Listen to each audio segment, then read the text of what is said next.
خوتنا السلام عليكم. الخوى اللعب راهو بدا يخشم بما انه وصل به المطاف معطاوي الى تكذيب ما قاله مدرب منتخبنا الوطني بيتكوفيتش حول قضيه رياض محرز.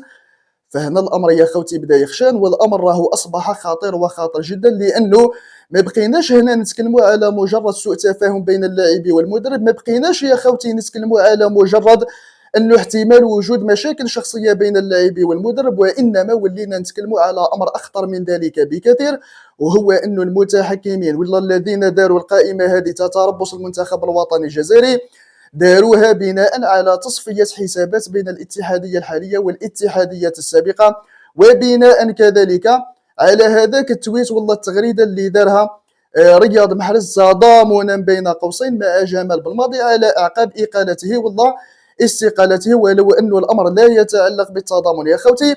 وصلوا للشعب الجزائري لا في كوفيد والقطرشي اكسيتيرا على اساس انه رياض محرز تضامن مع جمال بالماضي، بينما هذيك الرساله والله التويت هذاك والله التغريده خوتي ما عندها حتى علاقه بالتضامن، وراح يتكلم لنا عليها معطاوي. خوتي نروحوا دوكا دوكا ونمشيو دوكا دوكا، وراح نجيب لكم كذلك حتى الكلام اللي تكلمته لكم البارح حول قضيه يوسف بلايلي، لانه بعد المؤتمر هذاك تاع بيتكوفيتش مباشره الناس اللي شافوا الفيديو قلت لكم في نهايه الفيديو يا خوتي انه الحكايه والله التصريح هذاك تاع بيتكوفيتش اللي قال انه بلايلي غير منضبط، قلت لكم باللي التصريح هذاك ليس بتصريحه، وانا حاس باللي الكلام هذا ليس بكلامه، انه هناك اناس ماليين له الشيء اللي يهضروا امام الشعب الجزائري والله في المؤتمر والله الندوه الصحفيه هذيك. واليوم راهو يتكلم لنا معطاوي خوتي نفس الكلام. خوتي باش ما نطولوش الفيديو نروحوا دوكا دوكا نبداو في قضيه رياض محرز، وبعدها لكل حادث حادث.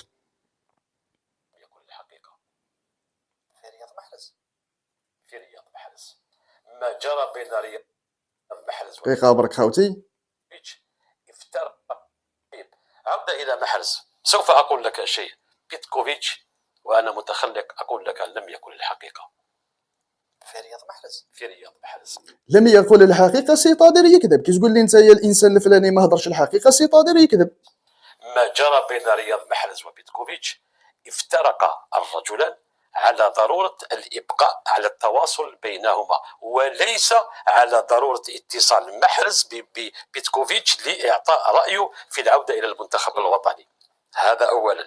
عندما نفترق في مكالمة هاتفية ونقول في نهاية المكالمة سوف نبقى في اتصال، سوف نبقى وليس سوف أتصل بك، هناك فرق، ويجب أن نحدد المصطلحات والمعاني والجمل. يعني يحب يقول خوتي كيما درك انا وانت مثلا نهضروا ومن بعد في الاخر نقول لك التليفون راهو بيناتنا، باش وعدتك انه راح نتصل بك في حاله ما اذا اردت العوده للمنتخب. كي نقول لك التليفون راهو بيناتنا ماشي كيما نوعدك نتصل بك، ماشي كيف هو قال له راهو التليفون راهو بيناتنا، واذا ما كان كاين الجديد سواء من المدرب ولا من اللاعب اللي هو رياض محرز، سواء انا نتصل بك ولا انت تتصل بيا، ما وعدتكش انه انا هو اللي نتصل بك. وجب ايضا نطرح سؤال، باي لغه تحدث رياض محرز؟ خلينا من اللغه اكسيتيرا ليسونسيال خوتي. شوفوا حتى ولو كان الكلام تاع بيتكوفيتش صحيح او ماشي من حقه يهضر له كلام مثل هذا. نفرضوا باللي انا رياض محرز وانت اللي راك تشوف فيا هو بيتكوفيتش، نجي ليك نقول لك باللي انا مانيش حاب نمثل المنتخب الوطني الجزائري مستقبلا، والله راني نخمم في الاعتزال. انت من حقك كمدرب للمنتخب الوطني واش تقول لي في حاله ما اذا غيرت رايك مستقبلا نتصل بيا. انت كمدرب للمنتخب الوطني كي نقول لك انا كلام مثل هذا انه مانيش حاب نمثل المنتخب، سي طادر راني نقول لك ما تعولش عليا مستقبلا، وشوف كيفاش دير تحوس على لاعب اخر يعوضك فيا. من حقك انت كمدرب تقول لي في المستقبل اذا قررت العوده اهضر لي قبل التربص، والله على باليش انايا والله اتصل بيا باش ندير حسابي. بصح رياض محرز خوتي او ما هضرش الكلام هذا، رياض محرز قال له اعفيني من التربص هذا. كي نقول لك انا اعفيني من التربص هذا سي طادير راهي باينه، اعفيني من التربص هذا، ربما عندي مشاكل، عندي ظروف شخصيه في التربص في الوقت هذاك تاع التربص مارس، ربما مورالمون مانيش مليح في قضيه ما حدث في قضيه المنتخب الوطني وكاس افريقيا الاخيره هذيك في كوت ديفوار، وبعدها في التربصات القادمه راني واجد. ماشي من حقك انت تقول لي في التربصات القادمه اذا شفت روحك واجد عيط لي او ما نعيطلكش. انا قلت لك عفيني من التربص هذا فقط. فقط، سيتادير التربصات القادمه راني في الخدمه ماشي حتى نعيط لك. اذا قلت لي انت يا بيتكوفيتش في هذه الحاله قلت لي باللي في التربصات القادمه اذا كنت حاب تمثل المنتخب والله راغب في تمثيل المنتخب اتصل بيا، فهنا انت كمدرب راك تحوس لي على الاسباب من اجل اقصائي من المنتخب الوطني الجزائري لا اكثر ولا اقل. كاين حالتين، الحاله الاولى من حقك تقول لي اتصل بيا مستقبلا، بصح الحاله اللي قالها رياض محرز مع بيتكوفيتش والله اللي شفناها عفوا في وسائل الاعلام هنايا ما تقتضيش من المدرب انه يتكلم مع اللاعب ويقول له في التربصات القادمه اتصل بيا، والا لو قالها بيتكوفيتش المحرز بهذه الطريقه فهنا راهو يبحث عن الاسباب من اجل اقصائه من تمثيل المنتخب الوطني لا اكثر ولا اقل. الانجليزيه هل يفهم بيتكوفيتش جيدا الانجليزيه؟ اكيد هو مسؤول على فهمه لهذه اللغه او تلك. لانه في عديد المرات للمره الثالثه بيتكوفيتش يقول كنت انتظر مكالمه من رياض محرز لانه وعدني لم يفترق على هذا المعطى، افترق هاتفيا على ضروره الابقاء على التواصل بينهما وليس على ضروره اتصل بي لكي ارى ان كنت جاهزا واستدعيك ام لا، بدليل ان اسم رياض محرز كان في القائمه الموسعه. هذه أول ملاحظة. ثاني ملاحظة، أنا قلت لك في المرة ليست السابقة قبلها، قلت لك بأن رياض محرز سوف لن يكون في القائمة. زيد هذه خوتي فيما يخص الحكايه واش صرا اكزاكتومون بين رياض محرز، وربما هذا هو الشيء اللي خلى رياض محرز يرد على بيتكوفيتش بطريقه غير مباشره، حب يقول ماشي هذاك هو الكلام اللي دار بيني وبينك واللي نقلته للشعب الجزائري. غير متضامن معها بالماضي كمان. أنا جايك النقطة هذه.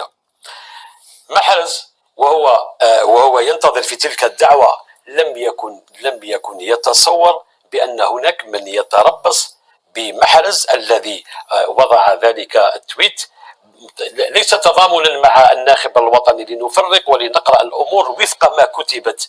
الرجل يعني تمنى حظ سعيد للناخب الوطني. هذاك ماشي تضامن، التضامن خوتي هو انه نوقف معاك في محنتك، قال باللي انا عندي موقف ثابت من القضيه هذه انه انا ضد الاتحاديه ولا ضد جمال بالماضي، فهمتوني خوتي؟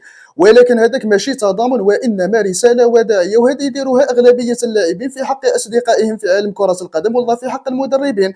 عندي مده وانا نخدم معاك، نهار استقلت والله وقلت والله ما على باليش القضيه تاعي كيفاه، اتمنيت لك حظ اوفر والتوفيق في المستقبل في مشوارك التدريبي والله في مشوارك الكروي. هذا لا يؤد بتضامن، بينما لخروطه في كوفيد والقطرجي اكسيتيرا قالوا لنا راه تضامن. هذا الذي اشتغل معهم على مدار 5 سنوات حقق معه مستويات كبيرة جدا وألقاب وما إلى ذلك، وكان الرجل يتمتع بأخلاق وهو القائد، وخرج إلى العلن وتضامن مع الناخب الوطني في يعني في أمور جد رياضية. لم يقل أنا ضد تنحية جمال بالماضي وما إلى ذلك. هذا أمر قاله رياض محرز وكتبه وهو جد يعني واع مما كتبه. هذه قضية خوتي، قضية رياض محرز. يعني هنا يا خوتي راهو تكذيب واضح وواضح جدا لما قاله بيتكوفيتش، وانه الكلام اللي قاله بيتكوفيتش حول ما دار بينه وبين رياض محرز راهو خاطئ، وتبان لي ممكن هذا احتمال سبب من الاسباب اللي خلات رياض محرز ينفعل بالطريقه هذه. زيدوا نروحوا خوتي نشوفوا واش تكلم على يوسف بالليلي. لا غير منضبط، قال غير منضبط، ماشي منضبط، منضبط غير منضبط. عندما يقول بأن يوسف، عندما يقول بيتكوفيتش على يوسف بليلي بأنه منضبط، هذا تصريح ابن أذنه، لأنه لم يشتغل ابن أذنه سيقادر سمعه من أناس آخرين ملاو عليه واش راه يتكلم. غير منضبط، هذا التصريح هو ابن أذن بيتكوفيتش وليس ابن يعني معايشة بيتكوفيتش ليوسف بليلي في أي تربص. وضح أكثر، يعني هو سمع بليلي قيل له بأن هذا اللاعب غير منضبط فقال لنا بأنه غير منضبط. هذه خوتي هضرتها لكم البارح بعد المؤتمر تاع هذاك تاع بيتكوفيتش ولا ما هضرتها لكمش؟ قلت لكم ما عجبنيش ابدا التصريح هذا، لانه المدرب هذا جديد، وحتى لو كان يوسف بالليلي غير منضبط، شوفوا خوتي بغض النظر اذا كان بالليلي هذا يستحق التواجد والله لا، حنا رانا نفسروا ونحلوا في الكلام ورانا نقراو ما وراء الكلام، لانه الشيء الحادث مؤخرا راه شيء طامه كبرى وشيء كارثي يا خوتي، انه يوصل بك المطاف انه مدرب المنتخب الوطني يملى عليه ما يتكلمه داخل يعني اروقه المؤتمر الصحفي والله مع الصحافه والشعب الجزائري، فهذا راه امر خطير وخطير جدا. واش قلت لكم خوتي؟ قلت لكم اول حاجه هذا ليس بكلامه، لانه الكلام هذا ماشي المره الاولى اللي نسمعوه، كاين فئه من الفئات من بكري نسمعوهم يقولوا لنا باللي يوسف بالليلي هذا غير منضبط، من بكري لما كان يوسف بالليلي يطير مع المنتخب وكانوا يقولوا لنا باللي غير منضبط والسعيد بن رحمه يستحق ان يكون مكانه في المنتخب الوطني، هذه من بكري. ولهذا قلت لكم خوتي باللي الكلام هذا ليس بكلامه، الكلام هذا ماشي المره الاولى اللي نسمعوه، وانما كلام اناس اخرين. وزيد ثانيا خويا العزيز، او ماشي من حقه انه يتكلم كلام مثل هذا، انت يا مدرب محايد للمنتخب الوطني وعندك لاعبين، ماشي من حقك انك تقول انه اللاعب هذاك الفلاني راهو ماشي منضبط، نورمالمون تتجنب تتكلم كلام مثل هذا في مؤتمر والله في ندوه صحفيه للمنتخب الوطني الجزائري. اسمع مليح، أنا شرحت لك كل الأمور. عندما يتحدث هذا الرجل على يوسف بليلي أو غير يوسف بليلي دون أن يشتغل معه ولا يوم واحد، فهذا التصريح هو ابن أذنه وليس ابن تجربته الخاصة مع هذا اللاعب.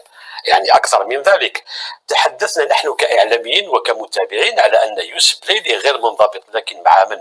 مع أنديته وليس مع الناخب، مع المنتخب الوطني. أنا لدي عدة تصريحات من الناخب الوطني السابق يؤكد فيها ويبصم بالعشرة بأن يوسف بليلي جد منضبط في المنتخب الوطني. انا في وقت من الاوقات ماشي درك خوتي، كنت في وقت من الاوقات كنت مع يوسف بليلي انه يكون في القائمه المنتخب الوطني الجزائري، لانه الاحصائيه تاعو ببساطه في المنتخب الوطني افضل بكثير من اللاعبين اللي كانوا يلعبوا في نفس المنصب تاعو.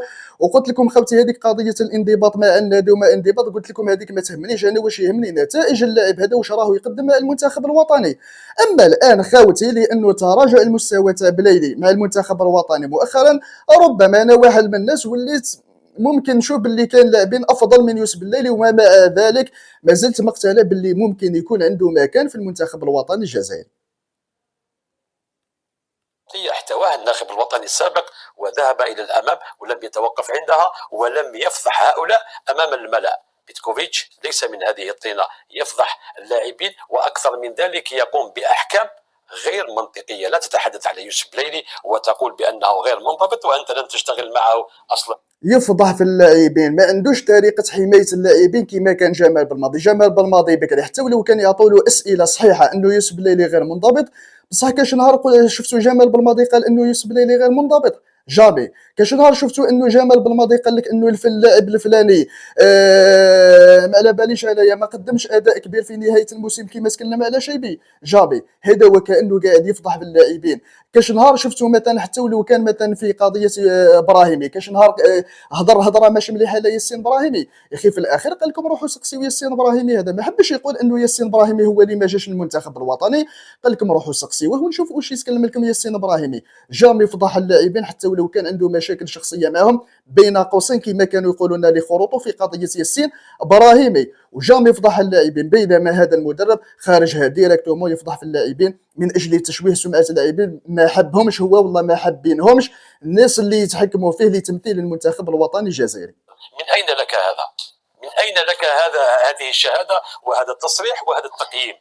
لذلك وعكس ايضا ما قاله هو ونائبه، تحدث على يوسف بليلي منذ اسابيع وقال بان يوسف بليلي لاعب جد ايجابي في التدريبات عندما حضر تدريب المولوديه. يعني بيتكوفيتش لما فضل عدم توجيه الدعوه لبليلي ليس بسبب عقوبته المؤخره مع لا علاقة هذه ربنا على التراجي، لانه هو كان هذا هو السبب اللي خلى بيتكوفيتش ما يطلعش. التفصيله في هذه القائمه، وان كان الامر كذلك لا يجب ان نقول عندما نسال على يوسف بليلي بانه غير منضبط، نقول بانه لديه اشكال قانوني مع الفيفا، لم استطيع ان ادرجه في هذه القائمه. هذا هو الجواب الامثل اذا ما كان الامر لا يتعلق لما تمشي هذا راهو تكذيب للقطرجي اللي الناس كامل كذبته. بالليل كذبوا، اداره المولوديه كذبته، كيفاش سمو، حتى رفيق كوفيد ابناء جلدته اللي يدافعوا على نفس الاتحاديه وكذبوا، حتى كذلك معطاوي وكذبوا، ورياض محرز وكذبوا. واليوم راهو قال باللي محرز اناني لانه خرج وكذب كل الاقاويل تاعو اللي قال انه بيتكوفيتش اتصل برياض محرز، ومحرز ما حبش يرد على اتصالاته. خوتي اتمنى انه كل شيء واضح،